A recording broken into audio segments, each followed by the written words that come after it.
가사가 참 아름다운 것 같습니다. 여러분 한 주간 행복하셨습니까? 여러분 건강 유의하시고 몸 잘 보호하시면서 좋은 것도 잘 드시고 이렇게 행복한 하루하루를 보내시면 참 좋겠습니다. 우리 지난주에 나눴던 말씀 같이 잠깐 상기해 보고 또 오늘 말씀 같이 묵상하면 좋겠습니다. 우리 지난주에 그런 이야기를 나눴습니다. 행복은 두 종류가 있다. 존재로서의 행복이 있고 조건으로서의 행복이 있다 그랬습니다. 조건으로서의 행복은 겉은 화려해 보입니다. 조건이 채워지면 만족하고 행복해합니다. 그러나 그 조건은 끝이 없다 그랬습니다. 하나의 조건이 채워져서 행복하면 그 행복은 다른 조건을 또 요구합니다. 그걸 계속 채우다 보면 나중에는 인생이 허무해지고 맙니다. 그래서 조건은 만족이 없습니다. 마치 밑 빠진 독에 물 붓기 하는 것 마냥 끊임없이 그 조건을 만족시켜 가야 되는데 그것은 우리가 감당할 수 없는 그런 행복입니다. 사탄은 그것을 요구합니다. 네가 이렇게 되면 행복할 거야. 이런 조건이 너한테 만족해지면 이루어지면 너가 행복해질 거야. 진정한 행복을 누릴 수 없습니다. 그러나 존재로서의 행복이 있습니다. 이 존재로서의 행복은 지금 여기서 하나님과 함께 누리는, 함께 살아가는 그런 내 존재에, 하나님과의 존재에 누리는 그런 행복입니다. 하나님은 우리와 함께 하십니다. 그걸 믿어야 됩니다. 그 존재로서의 행복이 있습니다. 그래서 항상 기뻐하라, 쉬지 말고 기도하라, 범사에 감사하라. 이것이 너희를 향하신 하나님 뜻이니라 그랬습니다. 여기서 항상 그리고 쉬지 말고 범사에는 일상에서의 삶을 말합니다. 일상에서의 삶 가운데서 하나님께 기도하고 범사에 감사하고 기뻐하며 하나님과 동행하는 삶을 누리면 그것이 진정한 행복이고 하나님은 우리가 그렇게 살기를 원하신다. 이것이 하나님 뜻이라 그렇게도 성경은 말씀해주고 있습니다. 내가 뭐가 되면 행복할 것이다. 내 기도가 이루어지면 행복할 것이다. 내 소원이 이루어지면 행복할 것이다. 난 이것만 되면 내가 행복할 텐데 그렇지 않다는 겁니다.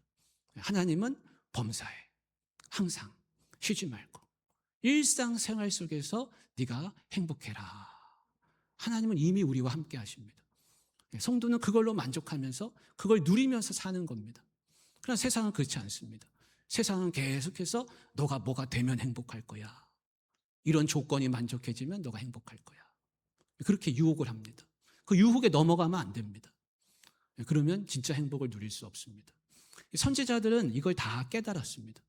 하박국 선지자가 노래합니다. 비록 무화과 나무가 무성하지 못하며 포도나무에 열매가 없으며 감람나무에 소출이 없으며 밭에 먹을 것이 없으며 우리의 양이 없으며 외양간에 소가 없을지라도 나는 여호와로 말미암아 즐거워하며 나의 구원의 하나님으로 말미암아 즐거워하리로다. 하박국 선지자의 시대는 좋은 시대가 아니었습니다. 선지자로서 살기는 외로운 시대였습니다. 팍팍한 시대였습니다.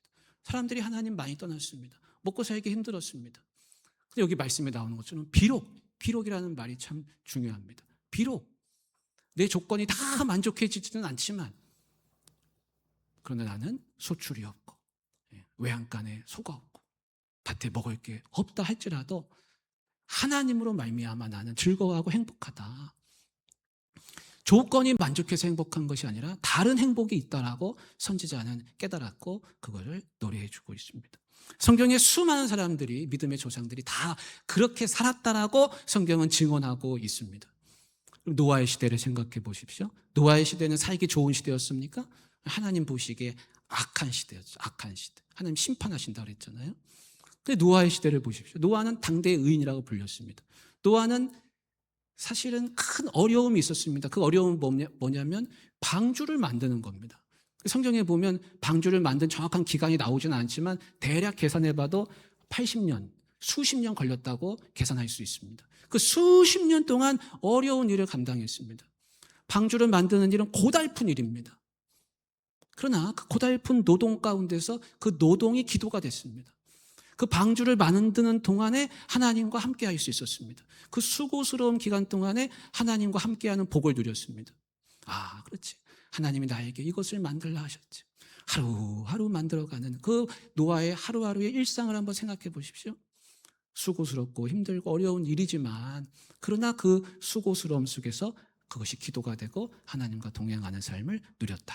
우리는 그렇게 생각할 수 있습니다. 에녹을 한번 생각해 보세요. 에녹은 무법천지의 시대에 살았습니다. 무법천지의 시대.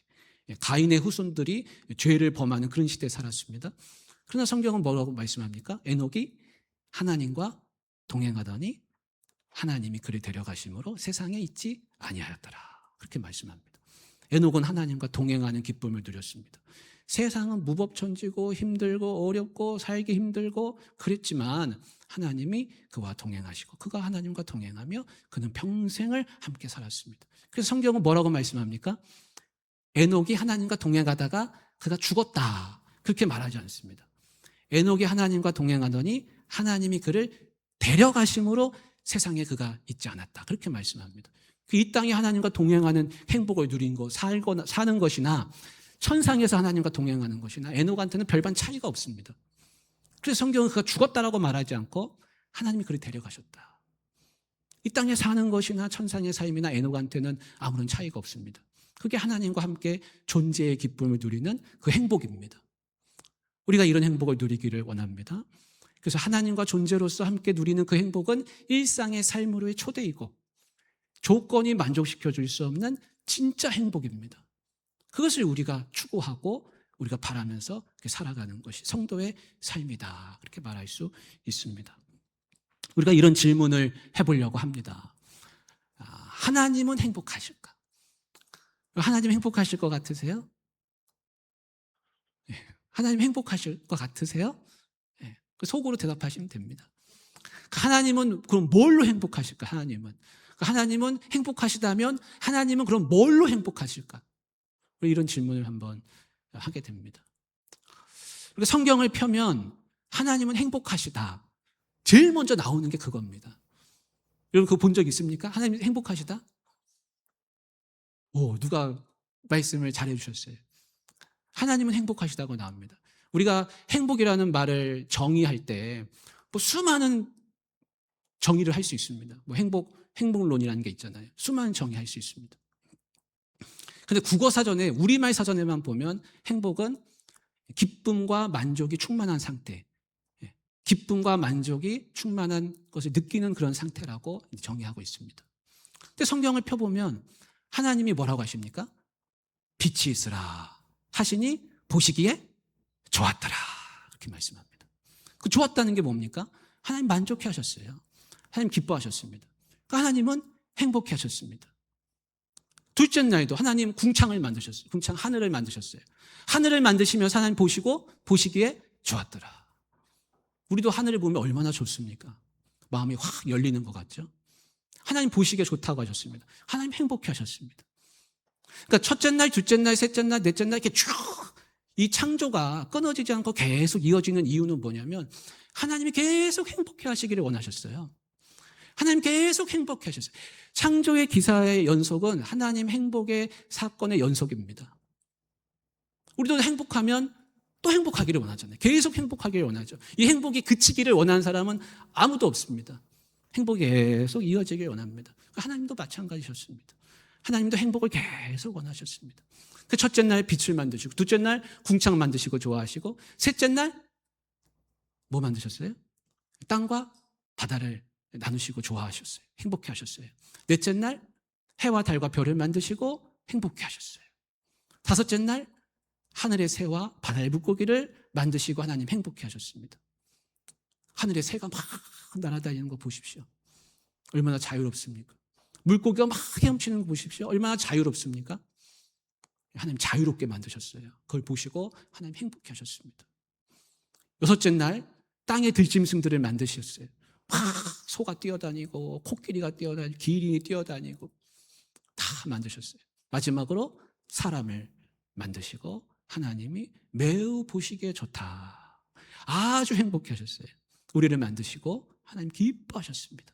일곱째 날 쉬면서 행복해 하셨습니다. 그러니까 하나님은 계속해서 행복하셨기를 원하셨기 때문에 창조는 계속 이어졌습니다. 왜 하나님 창조하셨을까요? 하나님 행복해 하시기를 원하시기 때문에. 그래서 하나님은 행복의 원천입니다. 행복은 하나님으로부터 나왔습니다. 하나님 행복해 하셨습니다. 하나님만 행복해 하신 게 아니라 하나님은 우리도 행복하기를 원하셨어요. 그래서 하나님 뭐라고 하셨습니까? 생육하고 번성하라.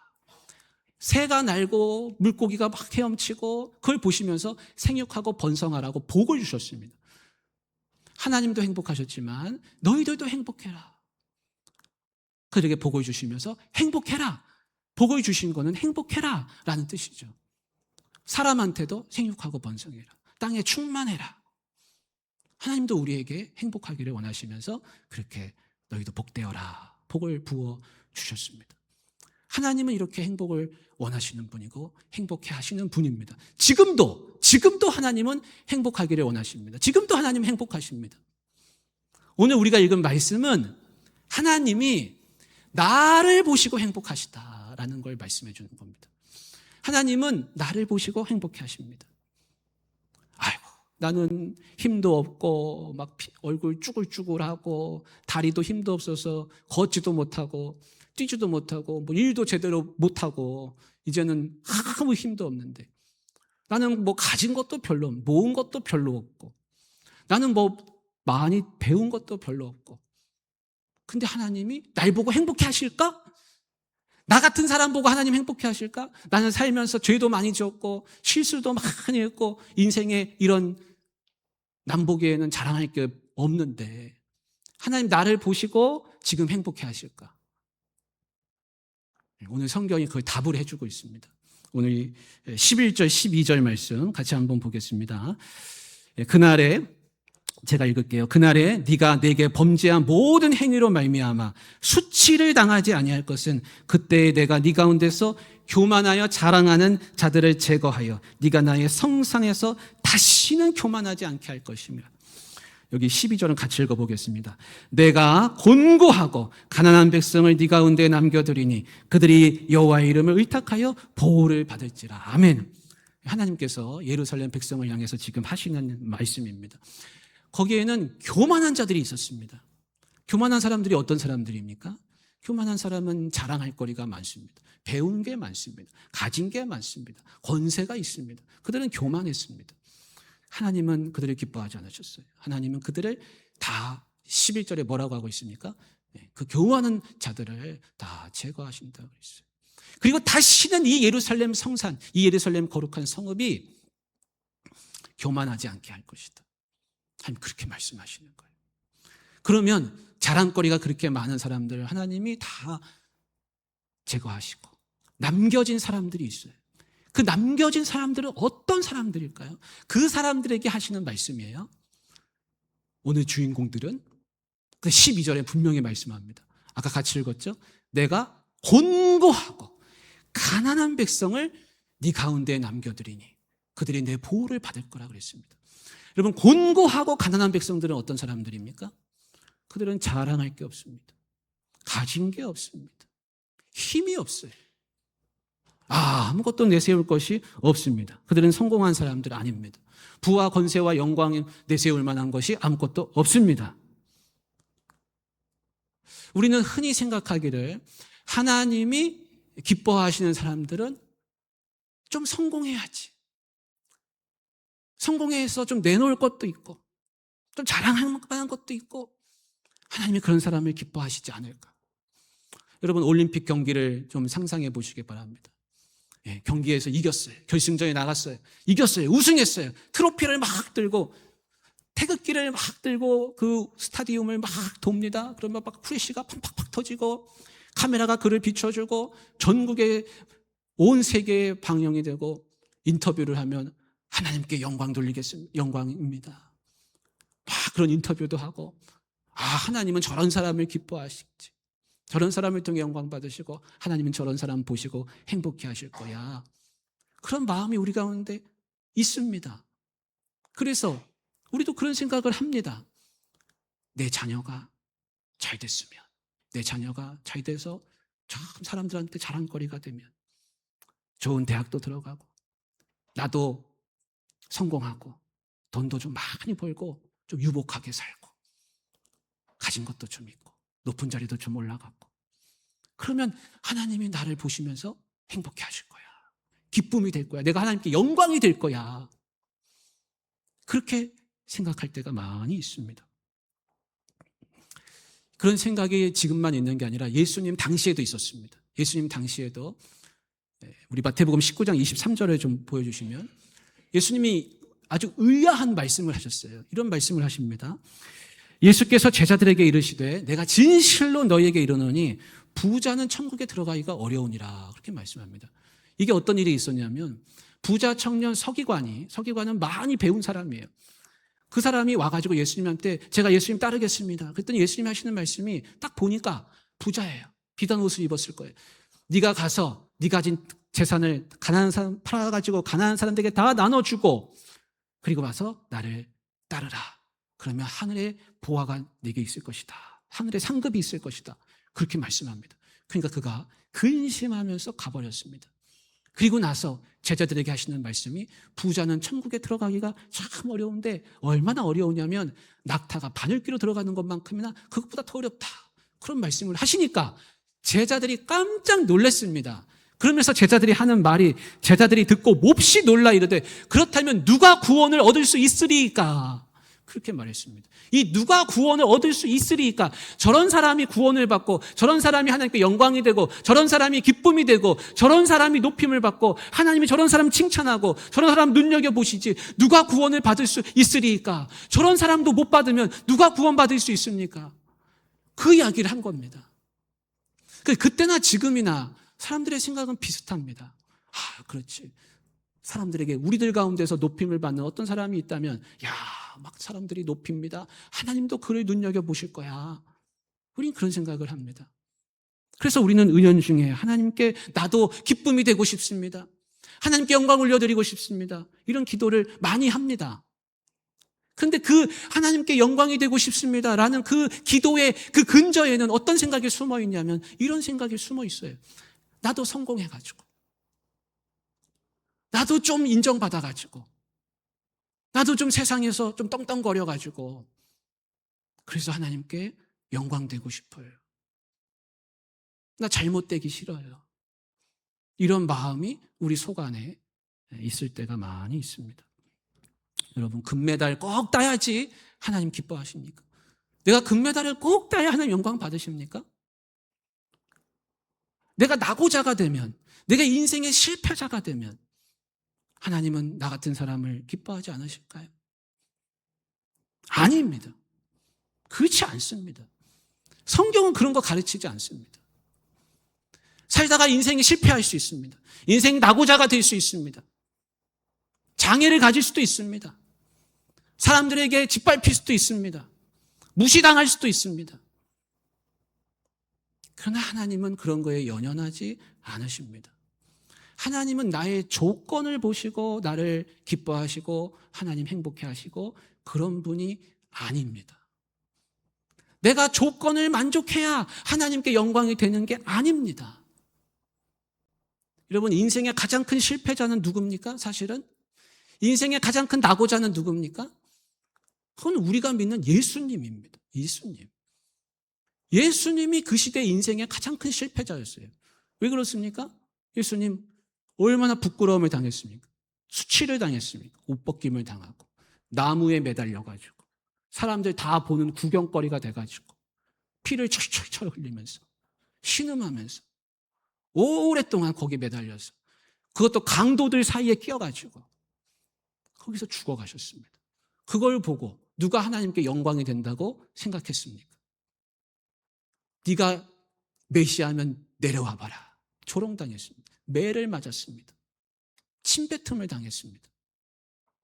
예수님은 그런 실패자요 낙오자처럼 되었습니다.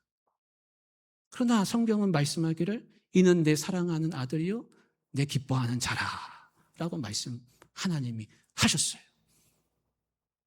하나님은 내 조건으로 행복해 하시는 분이 아닙니다. 하나님이 천지창조를 하시고 기뻐하셨다고 그랬습니다.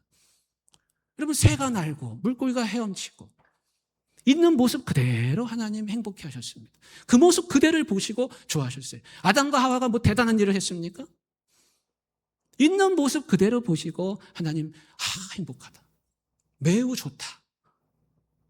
하나님 만족해 하셨습니다. 우리 18절 말씀을 보십시오. 18절 말씀입니다. 내가 절기로 말미암아 근심하는 자들을 모으리니 그들은 네게 속한 자라 그들에게 지워진 짐이 치욕이 되었느니라. 이게 무슨 이야기냐면 절기가 되면 하나님 앞에 나아가야 했습니다.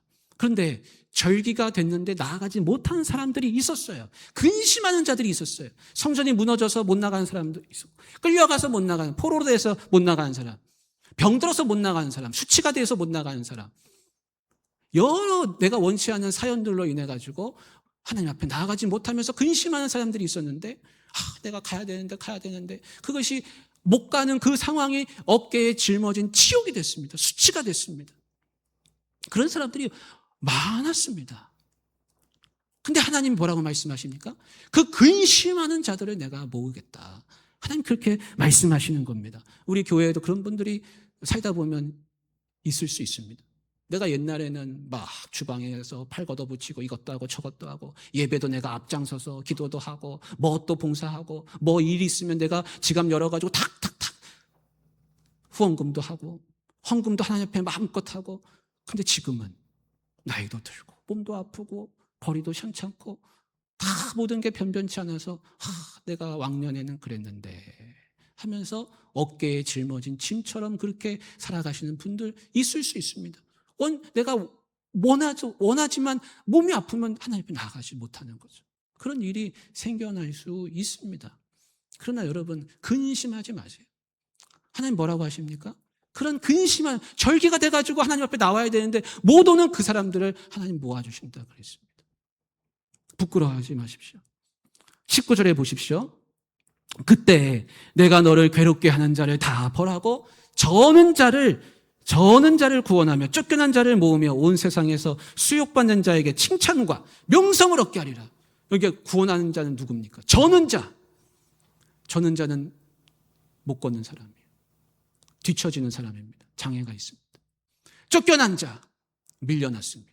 고개를 들지 못하는 수치를 당한 자, 이런 사람들. 하나님 뭐라고 하십니까? 내가 그들에게 칭찬과 명성을 얻게 한다 그러셨습니다. 세상이 그들을 인정하지 않습니다. 세상이 칭찬과 명성을 주지 않습니다. 세상이 안 줘도 하나님이 주신다고 그렇게 말씀하시는 거예요. 하나님은 그런 사람들을 얼마든지 기뻐하시고 그들을 통해서 영광 받으시며 행복해 하십니다.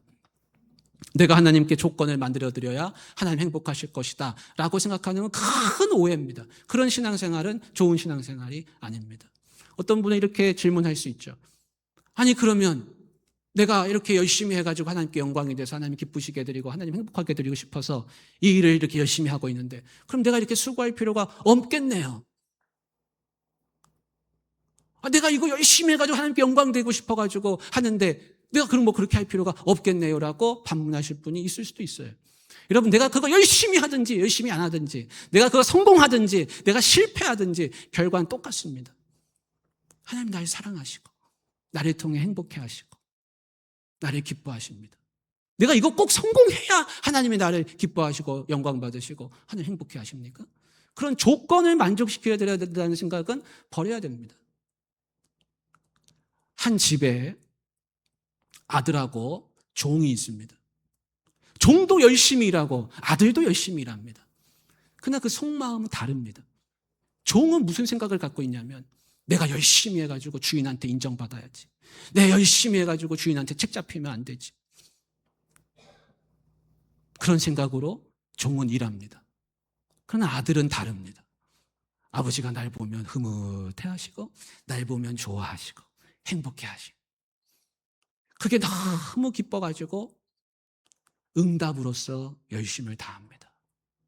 진짜 열심은 뭐냐면 바로 그런 열심입니다. 아들로서의 열심이, 종으로서의 열심을 다하는 것은 지치고 피곤한 인생입니다.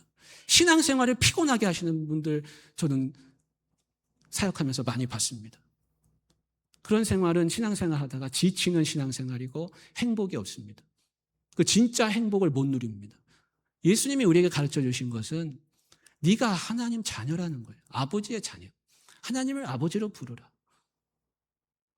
하나님도 우리의 관계 속에서 행복을 원하시지 내가 하나님 앞에 잘해야지 하나님 행복하시다. 그건 종의 마음입니다. 그럼 종처럼 신앙생활 할 거면 뭐하러 신앙생활을 그렇게 어렵게 합니까? 아버지라고 부르면서. 기독교는 그런 종교가 아니에요. 성경은 그런 가르침을 주지 않습니다.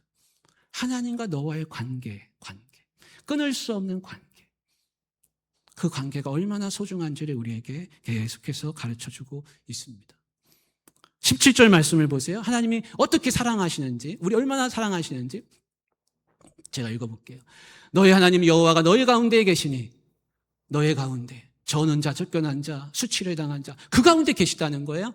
그는 구원을 베푸실 전능자이시라. 그가 너로 말미암아 기쁨을 이기지 못하시며, 이 기쁨을 이기지 못한다는 건 막 펄쩍펄쩍 뛴다는 말입니다. 하나님이 나를 통해서 이 저는 자, 이 수치를 당한 자, 쫓겨난 자, 나 같은 사람을 통해서 하나님은 펄쩍펄쩍 뛰신다고 말씀하십니다. 그러면서 잠잠히 사랑하신다고 그랬어요. 이 잠잠히 사랑하신다는 말은 부모님이 엄마가 아기를 품에 안고 있습니다. 근데 바깥은 막 소란스럽고 난리 법석이고 시끄러요. 시끌시끌합니다. 근데 엄마는 아기를 품에 안고서 그 아기가 아무 일 없다는 듯이 그 아기를 사랑하면서 잠을 재워줍니다. 바깥이 어떻게 하든지 상관없습니다. 품에 있는 아기는 엄마의 고요함 속에서 잠을 잡니다. 그게 잠잠히 사랑하는 겁니다. 그 애가 조금 컸습니다. 막 이리저리 날뛰고 천방지축 막 돌아다니면서 잘못도 저지르고 막 엎지르고 막 그럽니다. 상도 뒤엎고 엄마는 다 치워줍니다.